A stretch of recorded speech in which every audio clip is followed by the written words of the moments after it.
couple of reasons that are sort of the same reason. So I'm here to talk to you a little bit about the Episcopal Conference Center, which is our diocesan retreat center and overnight summer camp. And I'm here to talk to you about the Episcopal Conference Center because I am also here as your Episcopal Charities speaker. The first 2 weeks in March is when we're having our Episcopal Charities drives in our churches. And ECC, as we call it for short, is the very, very grateful recipient of a very large grant from Episcopal Charities. So I am always so happy to come and speak about our ministry, not only to get the word out to all of you about the camp, to encourage you to pray for this ministry, to send your children to be involved in this ministry, and just to know about it, but also so you know that any dollar you give to Episcopal Charities is truly doing incredible and transformative work in this diocese.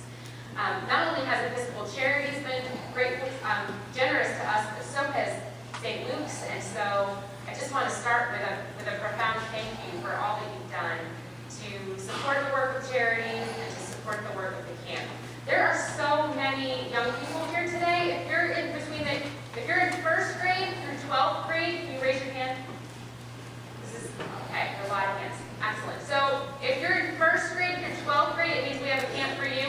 Actually, even if you're younger, we have a family camp as well. So please check out our website and come and spend some time at the camp this summer. I'm going to talk about the camp in this sermon, but as I promised the choir, it's actually much more fun than it's going to sound as I preach about it. So, before I preach about the camp, I want to claim my seat, as I might say, and talk to you a little bit about how hopelessly I have failed Lent this year.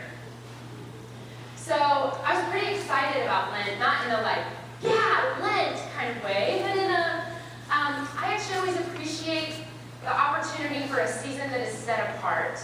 And even though the word discipline makes me cringe, I actually really like taking on a Lenten discipline because it is always an opportunity for me to draw closer to God.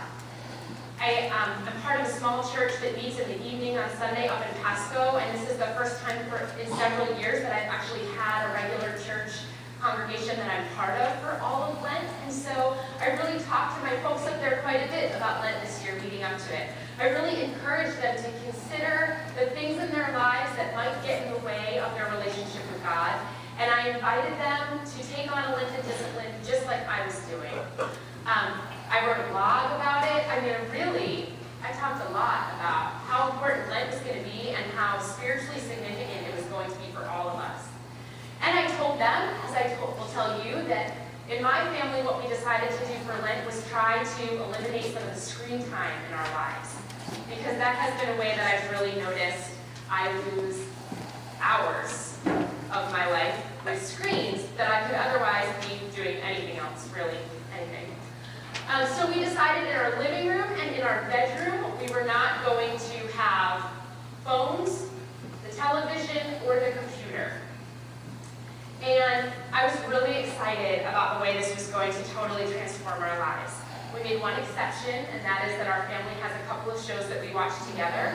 And so if we were watching a show with intention, not I'm just going to turn on and go through every cable channel there is, or watch every Netflix show that there is on. That was not okay, but if we had one show we were going to watch. So, good Christian family that we are, Ash Wednesday, right after our Ash Wednesday service, we went home to watch one of the shows we watched together. So we got off to a great start. And it was a slippery slope from there. And I think it's important to note that when we stray from God and the promises that we make to God, it's almost always a slippery slope. I don't think we ever wake up one morning decidedly, this is the day that I am going to walk in the opposite direction of God, right? I think we start out with, oh, it's okay today, and then before we know it, I had also taken my Facebook app off my phone because Facebook is a serious issue for me, big time stuff in my life. And, I started out with I have a new baby, and I wanted to take a picture of the new baby, so it's okay to have the phone in the living room so I can take a picture of the new baby. And then when I posted a picture of the new baby, I wanted to put the picture of the new baby on the internet, so then it was okay to have the phone in the living room so that I could, and of course I'd taken the Facebook app off my phone, so I would just go on to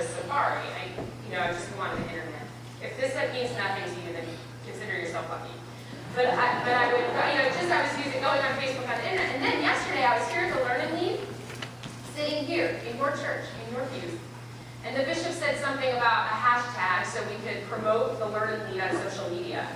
And I thought, oh gosh, I should go ahead and check in that I'm here on Facebook.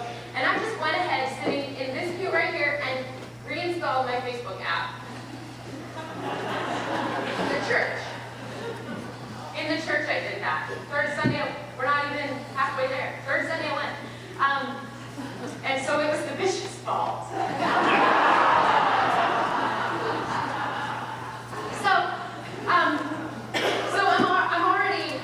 I'm sure there's some aspect of my Lenten vow that I'm still honoring. Like, I haven't watched a lot of cable TV, but I've almost completely abandoned it already. And I joke about it, but it has been really sobering for me to realize how dependent I am on those screens in my life. And it's going to come to Jesus for me, because I really thought I was above all this. I really thought it was going to be no big deal, and within 48 hours I was going to be so loving the quality time I was spending with my family that I wouldn't even notice I wasn't on the screen anymore. And that's not true. I'm kind of fooled by it. And so I've been thinking about that in preparation for today. And when I read today's gospel and heard about Jesus coming into the temple and kind of furiously driving out the sheep and the cattle and overturning the tables, all I can think of is Jesus walking into my temple, my church, whatever, and overturning, you know, like I've got this table with my 3 iPads and my phone and the remote control, and just flipping over that table, you know, and demanding my attention. Like, I'm standing right in front of you. Put the phone down. Put the screen down. And that is, I guess, ultimately, what has been good about my lack of Lenten discipline so far is that at this moment, on this day, I feel kind of overturned and shooken up by how hard this has been for me. And so I've spent some time really thinking about why I need these screens in my life. And what I'm realizing is that my need for Facebook and the internet and the texting is that I want to connect with the people in my life. And Netflix and the TV is my effort to find respite. You know, I come home at the end of the day, especially with all the snow on the ground, I just want to put my sweatpants on, I want as many Girl Scout cookies as I can find, and I want to watch Parenthood, all 6 seasons, in one day. And I know because I've lived for just long enough to know that I don't get real connection from the internet, and I don't get real respite from Netflix. I rest, but I don't find that renewing respite that I look for. I talk to people, but I don't find that interpersonal connection that I crave so deeply, the kind of connection that brings me closer to God. So this is, believe it or not, where the camp comes in. Because as I was thinking about how much I was struggling with this, I couldn't help but think about one of the things that we do at the camp that is kind of countercultural now is that we don't have screens at camp. And kids come anyway, okay? It's really worth it. But we say leave your cell phone at home. Do they leave the cell phone at home? I don't know, but it's not, they don't have the cell phones the whole day long when they're out in the camp with the camp community. And so we are all, as a community of 150 people at any given week, forced to look at one another instead of looking down at our phones or at our video games or at our televisions. We are forced to connect with one another. And it's interesting, when I started going to the camps in 1988, that was no big deal because we didn't have quite so many screens in our lives. But now, today, it's kind of radical.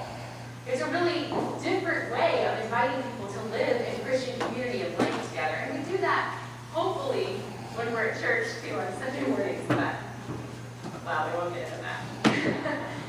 So, what happens is this incredible invitation and opportunity for transformation for people. Because instead of liking one another's pictures on Facebook, what we're doing is we are cheering one another on in our camp talent shows, which are just silly and ridiculous and epic. And instead of having our headphones in and being plugged into music, we're singing together in the barn, and we're making beautiful music and singing to God and laughing and enjoying that time in community together. happens is that with the ability to step away from that screen time, we find connection and respite. The kind that really fills you up and changes your heart and the way that you live in the world. So there's all kinds of great and fun things that happen at the camp, but there's also this incredible opportunity for spiritual transformation because we're able to kind of let go of some of those things in the world and in culture that drag us down. So just in case you're sitting in your pew thinking, I don't have that problem, I don't like technology or phones, which I know is a thing for some people. Imagine your table, friends, and I'm willing to bet that there's something on your table that can't get in the way of your relationship with God. It might not be your screen. You know, it might be your relationship with money. It might be your relationship with alcohol. It might be your relationship with retail. But likely there is something on your table that Jesus needs to come in and furiously overturn so that you can take a minute to reevaluate where you are and figure out how to become closer to God. How to stop that slippery slope. I quite frankly, this is not a finished project with like a president and a vote. I quite frankly don't know how I'm going to fix Lent for myself. I had to kind of have this come to Jesus where I say, wow, this has been a total fail. But I'm going to start by being inspired by the young people that I spend the summer with who are willing to put those phones away and be connected to one another. I'm going to take this moment to be connected with all of you. And I'm going to invite you, wherever you are on your Lenten journey, maybe you don't even realize I'm Lent yet because of all this weather and stuff, that's fine too, but wherever you are, to invite in what can feel like a disruption of Jesus coming in and overturning those tables and forcing our attention. And if our young people and our teenagers can do it, then so can we.